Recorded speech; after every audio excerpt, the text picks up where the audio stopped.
Hello and welcome to Rathod science academy. ఈ రోజు మనం ఈ క్లాస్లో వెరీ ఇంపార్టెంట్ ఆర్టికల్స్ మన న్యూస్ పేపర్లో ఏం వచ్చాయో తెలుగులో చూద్దాం. ఫస్ట్ టైటిల్ చూసిన వెంటనే మనం దాంట్లో ఉన్న కీవర్డ్ ఏంటి, ఎలా కనెక్ట్ చేసుకోవాలి, దాని యొక్క బ్యాక్గ్రౌండ్ ఏంటి. కొన్నిసార్లు ఆర్టికల్ అర్థం అవ్వాలి అంటే కంపల్సరీ దాని బ్యాక్గ్రౌండ్ గురించి తెలిసి ఉండాలి. అప్పుడే మనకి ఆ ప్రెజెంట్ ఆర్టికల్ అర్థం అవుతుంది. సో ఇక్కడ నేను ఆర్టికల్స్ ఏవే తీసుకుంటానో దేనికైతే మనకి బ్యాక్గ్రౌండ్ అవసరమో ఆ బ్యాక్గ్రౌండ్ కూడా నేను క్లియర్గా చెప్తాను. అండ్ ఎలాంటి డైమెన్షన్లో మీకు క్వశ్చన్ వస్తుంది, మీరు ఎలా నోట్స్ చేసుకోవాలి అండ్ ఏ పాయింట్స్ మీద ఫోకస్ చేయాలి, ఎవ్రీథింగ్ నేను క్లియర్గా చెప్తాను అనమాట. So please focus on the class. ఎక్కడ స్కిప్ చేయొద్దు, లాస్ట్ వరకు చూడండి. సో దట్ మీ కరెంట్ అఫైర్స్ మీద ఉన్న భయం అంతా ఫర్ షూర్ వెళ్ళిపోతుంది. And current affairs is very interesting అనమాట. ఈవెన్ చెప్పాలి అంటే ఒకరోజు నేను కరెంట్ అఫైర్స్ క్లాస్ తీసుకోకపోయినా ఆర్ ఎల్స్ ఆ రోజు పేపర్ చదవలేదు ఇన్ సమ్ అదర్ సర్కమ్స్టాన్సెస్ అయినా కూడా I will feel like something I'm losing in my day అనమాట. సో అంత ఇంట్రెస్టింగ్గా అండ్ మీకు చాలా ఎవ్రీడే కొత్త విషయం తెలుస్తూనే ఉంటుంది. ఈవెన్ మీరు స్టార్ట్ చదువుతుంటే కూడా అమ్మ అదే చదవాలా అనిపిస్తుంది. But current affairs is not that much boring, చాలా ఇంట్రెస్టింగ్గా ఉంటుంది అనమాట. So if you develop that kind of attitude towards current affairs, for sure you will enjoy current affairs. Okay, so first మనం ఒక ఆర్టికల్ టైటిల్ చూసినట్లయితే ఇక్కడ క్లియర్గా ఏం చెప్పారు, Israel Lebanon cease fire extended by 3 weeks.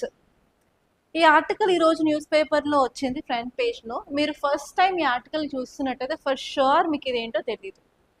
Okay, మీరు ఒక 1 month నుంచి మీరు కరెంట్ అఫైర్స్ ఫాలో అవుతున్నారు అంటే లాస్ట్ వీక్లో మనం సీజ్ ఫైర్ గురించి మాట్లాడుకున్నాం, మీకు కొంత ఐడియా అనేది ఉంటుంది. సో ఈరోజు వీడియో ఎవరైతే కొత్తగా చూస్తున్నారో ఆర్ దీని గురించి బ్యాక్గ్రౌండ్ తెలియదో వాళ్ళ కోసం నేను ఇన్ షార్ట్ బ్యాక్గ్రౌండ్ ఏంటో చెప్తాను. So focus on the board నా. సో ఇక్కడ చూసినట్లయితే ఈ ఆర్టికల్ ఏం చెప్తుంది, ఇజ్రాయెల్ అండ్ లెబనాన్ మధ్యలో ఉన్న సీజ్ ఫైర్ గురించి చెప్తుంది. ఓకే, దీని గురించి బ్యాక్గ్రౌండ్ చూద్దాం. మనకి వెస్ట్ ఏషియాలో క్రైసిస్ ఉంది. ఈ వెస్ట్ ఏషియాలో క్రైసిస్ ఎందుకుంది, ఒక సైడ్ ఇజ్రాయెల్ని సపోర్ట్ చేస్తూ యుఎస్ ఏం చేశాయి, ఇరాన్ మీద అటాక్ చేశాయి. దాని పేరేంటి, ఆపరేషన్ పేరు అంటే ఆపరేషన్ ఎపిక్ ఫ్యూరీ. దాని తర్వాత ఇరాన్లో ఉన్న ఒక మేజర్ లీడర్ ఖమేనీ చనిపోయారని చెప్పి అనౌన్స్మెంట్స్ వచ్చాయి. అండ్ దాని తర్వాత ఇరాన్ రిటాలియేషన్ తీసుకోవడానికి ఇజ్రాయెల్ మీద అటాక్ చేస్తుంది. అండ్ అలాగే యుఎస్ యొక్క మిలిటరీ బేసెస్ ఏవైతే ఉన్నాయో వెస్ట్ ఏషియాలో వాటి మీద కూడా అటాక్ స్టార్ట్ చేసింది. సో ఇజ్రాయెల్ ఏం చేస్తుంది అంటే ఇజ్రాయెల్ లెబనాన్ తోటి బార్డర్ షేర్ చేసుకుంటుంది. అండ్ ఇరాన్ లెబనాన్ రెండు పార్ట్నర్స్, అంటే they are like friendly nations అనమాట. సో ఇప్పుడు ఇరాన్ లెబనాన్ని యూజ్ చేసుకొని ఇజ్రాయెల్ మీద అటాక్ చేస్తుంది. అండ్ ఇక్కడ ఉన్న గ్రూప్ ఆఫ్ మిలిటెంట్స్ ఎవరు అంటే హెజ్బొల్లా గ్రూప్. ఈ హెజ్బొల్లా గ్రూప్ అనేది ఇరాన్కి సపోర్ట్ చేస్తూ ఇజ్రాయెల్ మీద దాడులు అనేది చేస్తుంది అనమాట. సో వీళ్ళు ఏం చేస్తున్నారంటే మిసైల్స్, రాకెట్స్, అలాగే బాంబ్ బ్లాస్ట్లు అవన్నీ ఇజ్రాయెల్లో చేస్తున్నారు.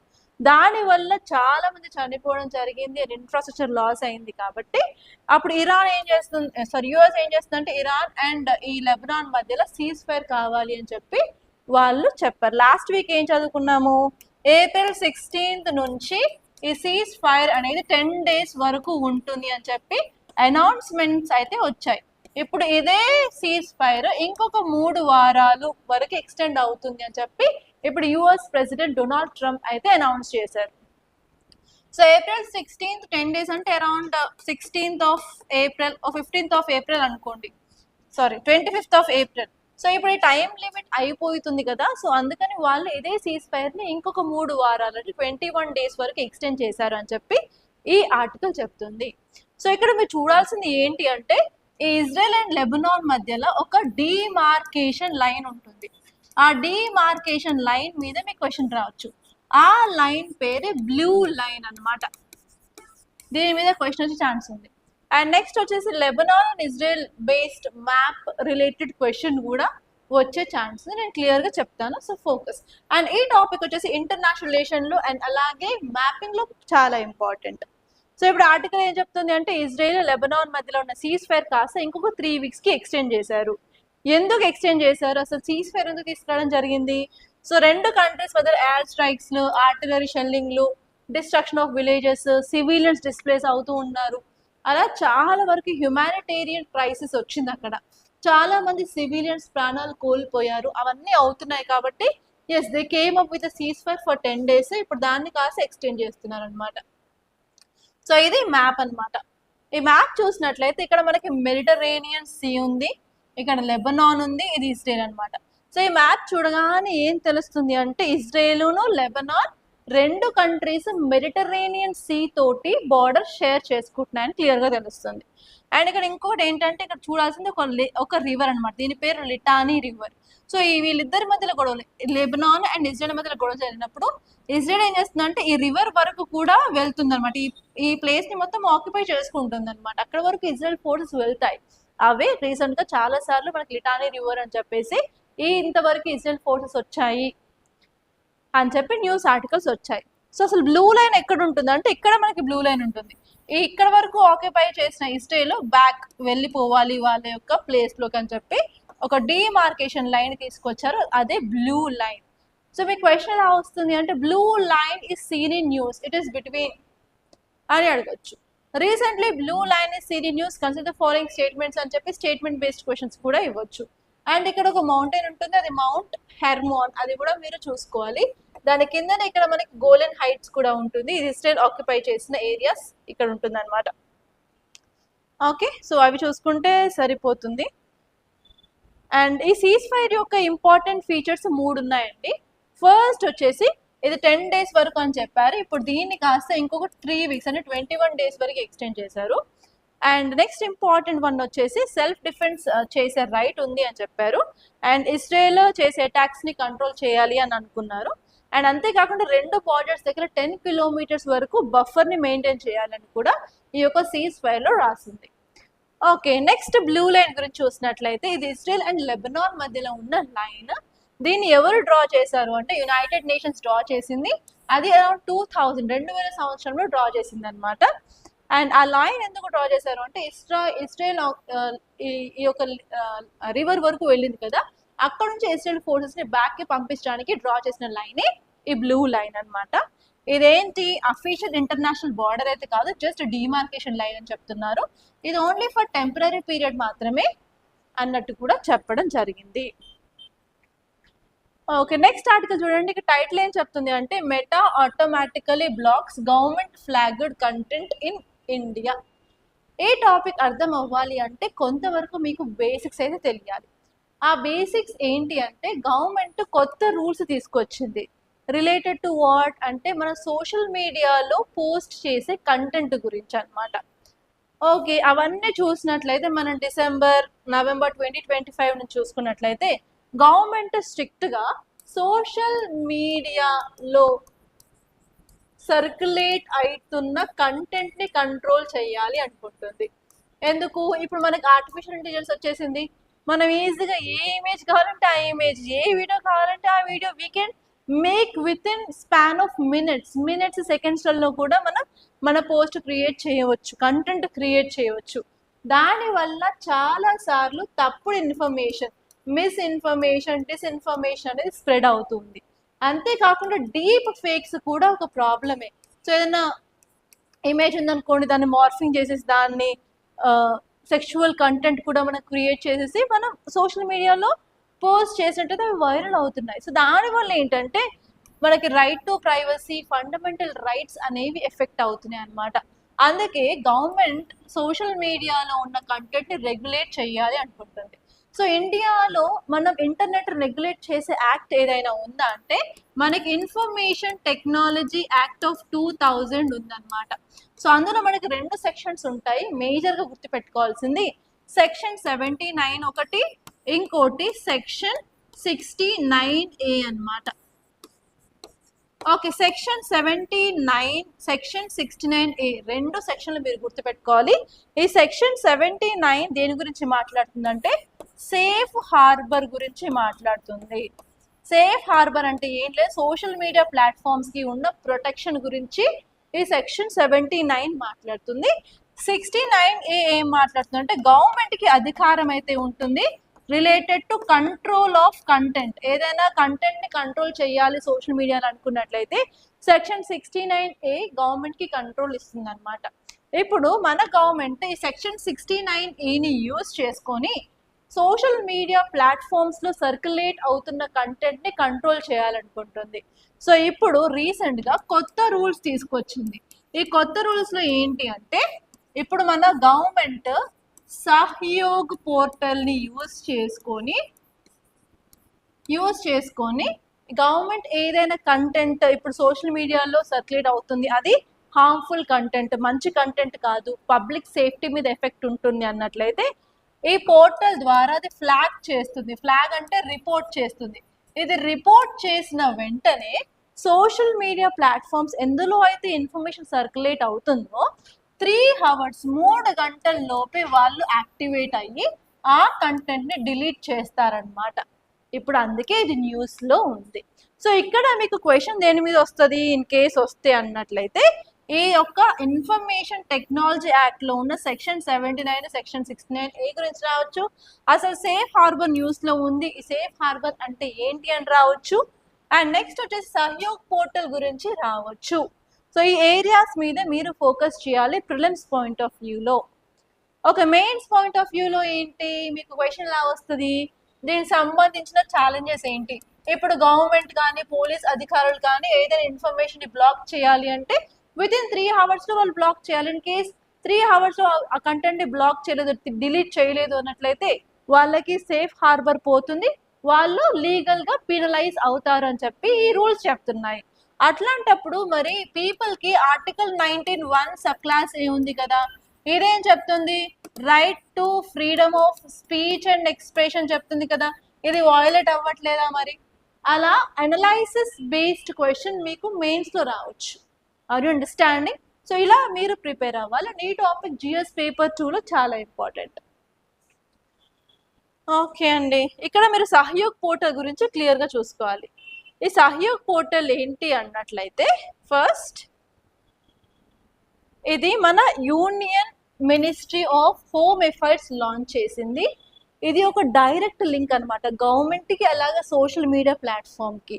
సో కాబట్టి వీళ్ళు సోషల్ మీడియా ప్లాట్ఫామ్స్లో ఏదైనా కంటెంట్ బాగాలేదు, మిస్ఇన్ఫర్మేషన్ ఉంది అన్నట్లయితే ఈ సహయోగ్ పోర్టల్లో వీళ్ళు రిపోర్ట్ చేస్తారు. అది డైరెక్ట్గా ఈ సోషల్ మీడియా ప్లాట్ఫామ్స్ వాళ్ళకి వెళ్తుంది అనమాట. సో దట్ వాళ్ళు వెంటనే డిలీట్ చేయడం జరుగుతుంది. అండ్ నెక్స్ట్ వచ్చేసి ఈ పోర్టల్ని నార్మల్గా రిపోర్టింగ్ పర్పస్కి ఆర్ఎల్స్ కంటెంట్ అన్లాఫుల్ కంటెంట్ని రిమూవ్ చేయడానికి పెట్టాల్సిన రిక్వెస్ట్కి యూజ్ చేయడం జరుగుతుంది. And it comes under information technology act of 2000 అని చెప్తున్నారు.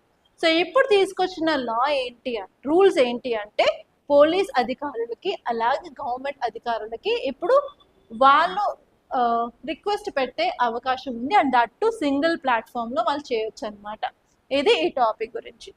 అండ్ నెక్స్ట్ ఆర్టికల్ చూసుకున్నట్లయితే ఇక్కడ టైటిల్ ఏం చెప్తుంది, MP Madhya Pradesh tops in number of stubble burning incidents in April. ఇక్కడ కీవర్డ్ ఏంటి అంటే stubble burning. First of all stubble అంటే ఏంటో చూడాలి. స్టబుల్కి ఇంకొక పేరు కూడా ఉంది, అదే పరోలీ అంటారు, పరోలీ ఆర్ స్టబుల్ అంటారు. ఈ పరోలీ అంటే ఏంటి అన్నట్లయితే, మనం పంట వేస్తాము, పంట వేసిన తర్వాత మనం కట్ చేసి మనకు కావాల్సిన ఫుడ్ గ్రెయిన్స్ తీసుకుంటాము. తర్వాత ఏదైతే చెత్త ఉంటుందో దాన్నే స్టబుల్ అని అంటారు అనమాట. నార్మల్గా మనం ఏం చేస్తాము, యానిమల్స్కి ఫాడర్ లాగా అంటే ఫుడ్ లాగా యూజ్ చేస్తాము కదా. కానీ ఫుడ్ మనకి యానిమల్స్ లేదంటే ఏం చేస్తాము, అది అమ్మేస్తారు, గడ్డి వాములు అంటారు కదా, అవి అమ్మేస్తారు. ఇన్ కేస్ కొనేవాళ్ళు లేకపోతే ఏం చేస్తారు, అది సింపుల్గా తగలెట్టేస్తారు. మీరు చూసినట్లయితే పొలాలలో ఎవరికైతే ఆవులు పాడి అవంతా ఉంటుందో వాళ్ళు ఏం చేస్తారు, సింపుల్గా వాళ్ళ పొలంలో కుప్పలు చేసేసి కాల్ చేస్తూ ఉంటారు అనమాట. సో ఇక్కడ ఇమేజ్లో కూడా అదే కనిపిస్తుంది, వాళ్ళు కుప్పలు చేసేసి కాలుస్తున్నారు.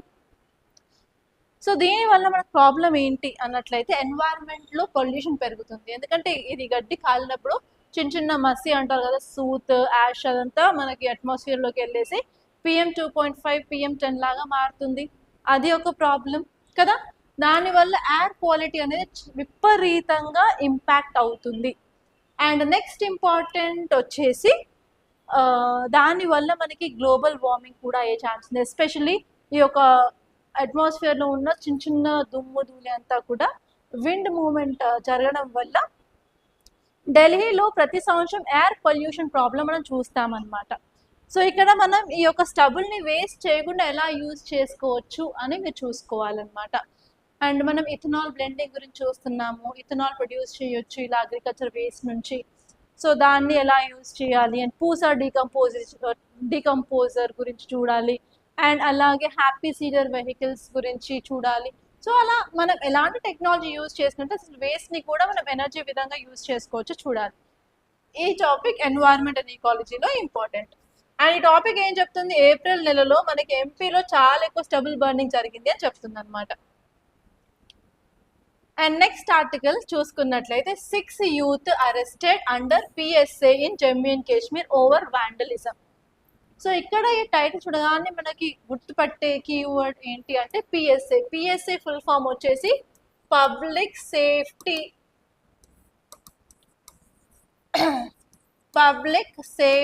యాక్ట్ అన్నమాట. ఈ పబ్లిక్ సేఫ్టీ యాక్ట్ వల్ల 6 మందిని జమ్మూ అండ్ కాశ్మీర్లో అరెస్ట్ చేయడం జరిగింది అని చెప్పి ఈ ఆర్టికల్ చెప్తుంది. సో మీకు క్వశ్చన్ ఎలా వచ్చే ఛాన్స్ ఉంది, consider the following statements regarding public safety act వచ్చే ఛాన్స్ ఉంది కదా. నిన్న మనం క్లాస్లో అన్లాఫుల్ యాక్టివిటీస్ ప్రివెన్షన్ యాక్ట్ మణిపూర్లో లో లెవెల్ ఆర్ లో ర్యాంక్ ఆఫీసర్స్కి పవర్ ఇచ్చారని చదువుకున్నాం కదా. సో అదే విధంగా ఆ రెండింటిని కంపేర్ చేసుకుంటూ కూడా మనకి క్వశ్చన్ వచ్చే ఛాన్స్ ఉంది ప్రిలిమ్స్లో. You have to be careful. Okay, ఇప్పుడు మనం ఈ పబ్లిక్ సేఫ్టీ యాక్ట్ గురించి చూసినట్లయితే ఇది జమ్మూ అండ్ కాశ్మీర్లో ఉంటుంది. దీన్నే Jammu and Kashmir public safety act of 1978 అని కూడా అంటారు.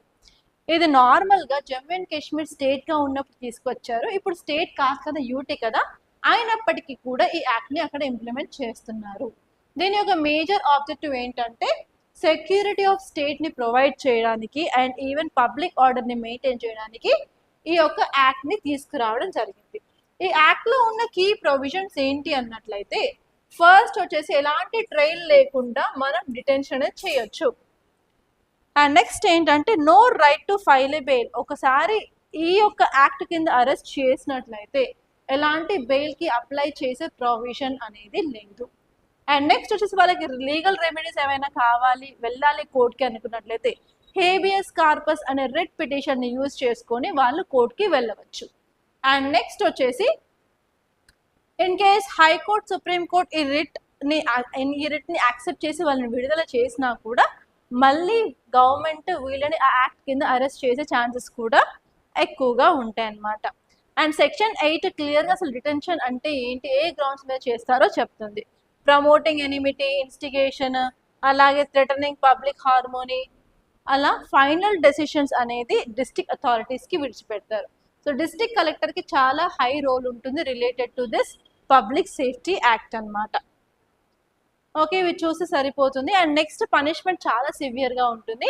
పనిష్మెంట్ ఏంటంటే 1 year వరకు కూడా డిటెన్షన్ చేయొచ్చు if you're involving in disturbing public order.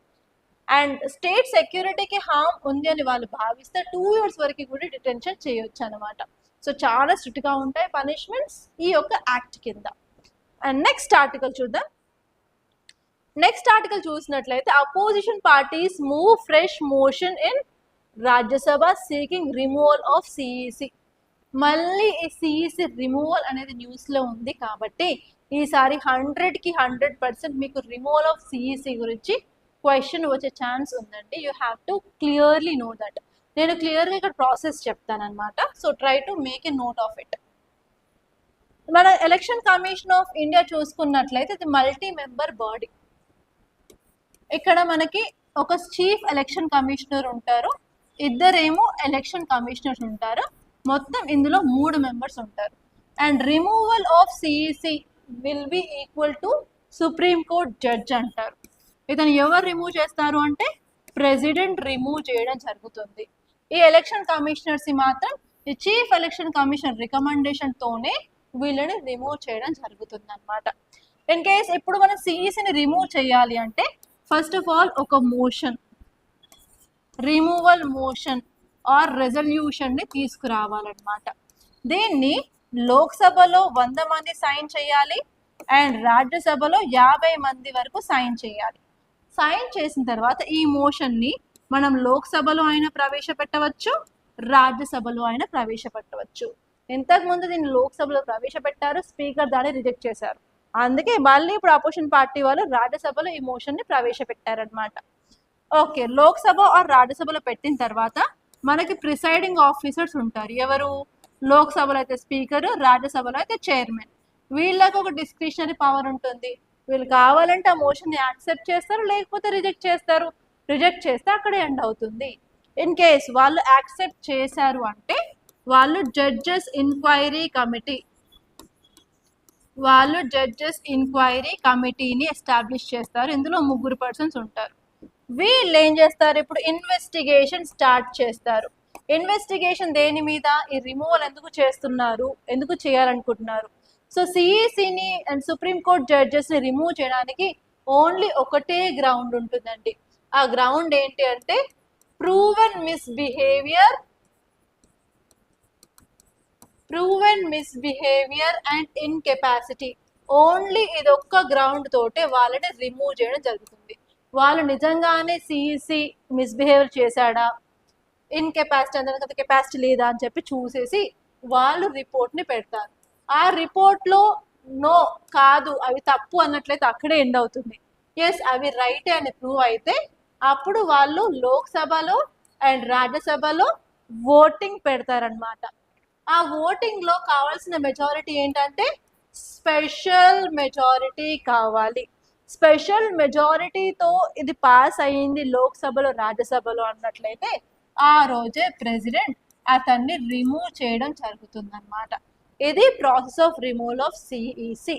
So మీకు ఎక్కడ క్వశ్చన్ అడిగే ఛాన్స్ ఉంది? ఇక్కడ ఇది ఓన్లీ లోక్సభలోనే ప్రవేశపెడతారు, రాజ్యసభకి రోల్ లేదు అన్నట్టు స్టేట్మెంట్స్ తయారు చేస్తారు. అండ్ నెక్స్ట్ ప్రిసైడింగ్ ఆఫీసర్ యొక్క పవర్ గురించి అడగవచ్చు. అండ్ నెక్స్ట్ జడ్జెస్ ఎంక్వైరీ కమిటీలో ఉన్న మెంబర్స్ గురించి అడగవచ్చు. ఈ యొక్క గ్రౌండ్ గురించి అడగచ్చు, మెజారిటీ గురించి కూడా అడగచ్చు అనమాట. మీకు ప్రిలిమ్స్లో క్వశ్చన్, మీరు చాలా కేర్ఫుల్గా ఉండాలి. అండ్ క్లియర్గా నేను స్టెప్ బై స్టెప్ ఇక్కడ రాశాను. ఓకే, అండ్ నెక్స్ట్ ఆర్టికల్ చూద్దాం. నెక్స్ట్ ఆర్టికల్ చూసినట్లయితే ఒక టెక్నాలజీ గురించి చెప్తుంది. సో ఇక్కడ టైటిల్ చూడండి, ఫైర్ అండ్ సౌండ్ అంటుంది. రీసెంట్గా ఏమైంది? త్రిశూర్పురం కేరళలో ఫైర్ వర్క్స్ దగ్గర బ్లాస్ట్ ఎక్స్ప్లోజన్ జరిగిందనమాట. అండ్ నిన్నటి క్లాస్ ఏం చదువుకున్నాం మనం? ఎక్స్ప్లోజన్ జరిగినప్పుడు చాలా ఎక్కువ సౌండ్ రిలీజ్ అయింది. మనకి 75 డెసిబుల్స్ ఉంటేనే ఆ సౌండ్ వింటే మనకి హియర్ పెయిన్, చెవు నొప్పి, హియర్ లాస్, హెడేక్ అన్నీ వస్తూ ఉంటాయి. ఇప్పుడు అక్కడ మాత్రం 125 డెసిబుల్స్ అంటే లిమిట్కి మించి కూడా సౌండ్ వచ్చింది. అండ్ అక్కడ ఇంకొక కన్సర్న్ ఏంటంటే నియర్ బై హాస్పిటల్స్ ఉన్నాయి, హాస్పిటల్స్లో ఉన్న పేషెంట్స్కి కూడా చాలా ఇబ్బంది అయింది అని చెప్పి వాళ్ళు ఆరోపించారు. సో అందుకని ఏంటంటే ఇలా ట్రెడిషనల్గా సౌండ్ చేసే టపాసుల కంటే కూడా ఆల్టర్నేట్ సేఫర్ మెకానిజమ్స్ని వెతుక్కోవాలి అని చెప్పి నేను క్లాస్లో చెప్పారు. ఆ ఆల్టర్నేటివ్ మెథడ్స్ ఏంటి అంటే మనం లైట్స్ పెట్టుకోవచ్చు, ఎల్ఈడి లైట్స్, దియాలు పెట్టుకోండి, అంటే దీపాలు పెట్టుకోండి. అండ్ నెక్స్ట్ వచ్చేసి లేజర్ షోస్ చేసుకోవచ్చు, డ్రోన్ షోస్ చేసుకోండి. దానివల్ల సౌండ్ ఉండదు, ఏముంటుంది, as you will enjoy the festival అన్నట్టు చెప్పారు. అండ్ అక్కడ చెప్పింది ఏంటి అంటే కోల్డ్ స్పార్క్ టెక్నాలజీ. ఏదైనా సరే కొత్త టెక్నాలజీ న్యూస్లో ఉంది అంటే దాని మీద మీకు ఫర్ షూర్ యూపీఎస్సీ ప్రిలిమ్స్లో క్వశ్చన్ వచ్చే ఛాన్స్ ఉంది. సో ఈసారి ఎక్స్పెక్టెడ్ టాపిక్ ఏంటి అంటే కోల్డ్ స్పార్క్ టెక్నాలజీ. ఈ కోల్డ్ స్పార్క్ టెక్నాలజీ చాలా సింపుల్ అండి. మనం మెటల్ పౌడర్ తీసుకుంటాం, అందులో టిటానియం, జిర్కోనియం ఉంటుంది. అది ఒక ఇన్స్ట్రుమెంట్లో పెట్టేసి దాన్ని హీట్ చేస్తారు. ఆ మెటల్ పౌడర్ హీట్ అవుతుంది. హీట్ అయిన తర్వాత దాన్ని ఎయిర్లోకి స్ప్రే చేస్తారు. దానివల్ల ఏంటిది, హీట్ అయిన మెటల్ ఏదైతే ఆక్సిజన్తో రియాక్ట్ అవుతుందో అది స్పార్కిల్ లా కనిపిస్తుంది అనమాట. అండ్ దేవర్ వెరీ సేఫ్, మనం టచ్ కూడా చేయొచ్చు ఎందుకంటే దేవర్ కోల్డ్, ద హీట్ ఉండదు అనమాట. ఓకే, అండ్ ఈవెన్ అవి సౌండ్ కూడా చేయవు. అండ్ రిలీజ్ చేసే స్మోక్ చాలా మినిమల్గా ఉంటుంది అనమాట. ఇలా చాలా అడ్వాంటేజెస్ ఉన్నాయని చెప్పి ఈ cold spark technology side move అవ్వాలి అని చెప్పి ఇక్కడ లాస్ట్ పాయింట్లో ఇచ్చారు. I will show exactly where it is. Okay, ఇక్కడ ఇంకోటి చెప్పారు, గన్ పౌడర్ ఇవన్నీ యూజ్ చేస్తారు, ఎక్స్ప్లోజివ్స్ అవన్నీ యూజ్ చేయకూడదు అని చెప్పి. సో ఇక్కడ కోల్డ్ స్పార్క్ టెక్నాలజీని యూజ్ చేయాలి అని చెప్పి ఇక్కడ లాస్ట్ లైన్లో ఇచ్చారు. దాని మీద క్వశ్చన్ వచ్చే ఛాన్స్ ఉందన్నమాట. అదే కోల్డ్ స్పార్క్ టెక్నాలజీ. ఇందులో మనం టైటానియం అండ్ జిర్కోనియం పౌడర్ని యూజ్ చేస్తాము. అవి ఏం చేస్తాము అంటే కోల్డ్ స్పార్క్లర్స్లో పెట్టి హీట్ చేసి ఆ పౌడర్ని ఎజెక్ట్ చేస్తారనమాట. దానివల్ల ఆక్సిజన్స్తో అది రియాక్ట్ అయ్యి బ్రైట్ స్పార్క్లర్ లైక్ కలర్స్ వస్తుంది. అది ఎలాంటి నాయిస్ కూడా ఉంటుంది అనమాట. దానివల్ల మనకి అడ్వాంటేజెస్ ఏంటి అంటే లో టెంపరేచర్ ఆపరేట్ అవుతుంది అండ్ మనకి చాలా సార్లు దివాళీ టైంలో చాలా మంది కళ్ళు పోవడాలు చేతులు కాలడాలు అలాంటివి అవుతుంటాయి కదా, అలాంటి బర్న్స్ కూడా ఏమి ఉండవు అండ్ ఈవెన్ నాయిస్ పొల్యూషన్ ఉండదు అండ్ ఫైర్ యాక్సిడెంట్స్ కూడా జరిగే ఛాన్స్ ఉండదు. ఇట్ ఈస్ కంపారిటివ్లీ సేఫ్ అనమాట హ్యూమన్స్కి, యానిమల్స్కి అండ్ ఎన్వైరన్మెంట్కి అని చెప్తున్నారు. ఓకే, ఈరోజు అయితే 2 క్వశ్చన్స్ ఉన్నాయి. ఫస్ట్ క్వశ్చన్ వచ్చేసి బ్లూ లైన్ గురించి అనమాట. With reference to blue line between Lebanon and Israel, ఇక్కడ 3 స్టేట్మెంట్స్ ఇచ్చారు. ఫస్ట్ వచ్చేసి it is an internationally recognised permanent boundary between 2 countries అంటున్నారు. అండ్ నెక్స్ట్ వచ్చేసి it was established by United Nation to verify Israel withdrawal from Lebanon. And third one వచ్చేసి it is monitored by United Nations interim force in Lebanon. ఇందులో మీకు ఏది correct statements అనిపిస్తుందో అది కామెంట్లో చెప్పండి. అండ్ సెకండ్ క్వశ్చన్ కూడా ఇలాగే. సో ఈసారి మనం ఇలాంటి క్వశ్చన్ ఎక్స్పెక్ట్ చేస్తున్నాం అనమాట. Blue line is primarily associated with a వచ్చేసి ఇండియా పాకిస్తాన్ బోర్డర్, బి వచ్చేసి ఇజ్రాయెల్ లెబనాన్, థర్డ్ వచ్చేసి Korea, South Korea North Korea, and D వచ్చేసి రష్యా ఉక్రెయిన్ అనమాట.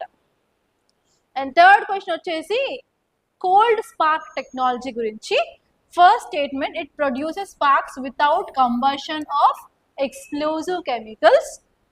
And next, spark generated are relatively cool and safe to touch, generate large amounts of toxic smoke similar to traditional crackers. ఈ 3 statements లో ఏది correct కింద comment లో చెప్పండి.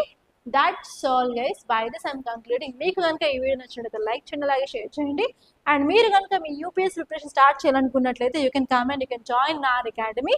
We will teach everything from basics and we cover each and every part of your syllabus along with test, mentorship. Morning nunchi evening varaku nenu ikkade untanu. You can open my door of the cabin and you can come at any time andi. Meeku anta speciality ikkada untundi, adi ekkada dorukadu meeku. And meer ganuka course join avvali, meeku A doubts unna kuda please do contact us on this number 8074765513. And నేను morning నుంచి evening వరకు ఇన్స్టిట్యూట్లోనే ఉంటాను. మన institute వచ్చేసి అశోక్ నగర్ హైదరాబాద్లో ఉంది.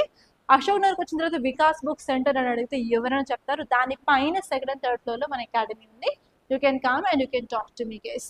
That's all guys. By this I'm concluding. Thank you so much and I wish you all the best.